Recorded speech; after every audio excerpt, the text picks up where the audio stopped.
정부의 대출 규제 강화 이후 서울 아파트 거래량이 급감했지만 서울 강남 등 고가 아파트 값은 계속해서 오른 것으로 조사됐는데요.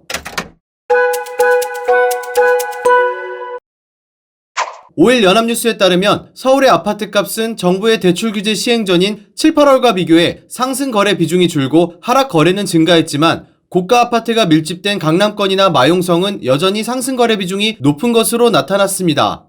9월, 10월 관악구는 상승 거래와 하락 거래가 각각 절반을 차지했고 중랑구는 보합 거래를 제외하면 하락 거래가 상승 거래보다 많았는데요. 금천구와 노원구, 강서, 종로, 은평구 등도 타 지역에 비해 하락 거래 비중이 상대적으로 높았습니다. 반면 용산구는 상승 거래가 84%, 하락 거래는 16%로 상승세를 보였고 강남구도 상승 거래가 76%, 하락 거래는 23%로 그 뒤를 이었는데요. 송파구, 마포구, 중구, 양천구도 같은 기간 상승 거래 비중이 70%가 넘었습니다.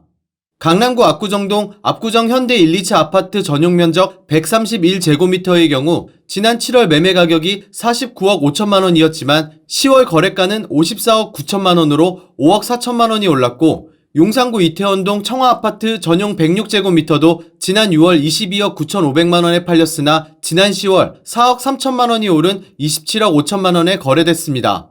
하지만 전문가들은 이런 분위기를 부동산 상승 신호로 보기에는 어려운 면이 있다고 입을 모았는데요. 9월부터 시행된 은행권 대출 규제와 주택담보, 전세대출의 금리 인상이 주택의 실거주와 투자 수요 모두에 영향을 미치며 현 수준의 보합세가 연말까지 이어질 것으로 전망했습니다.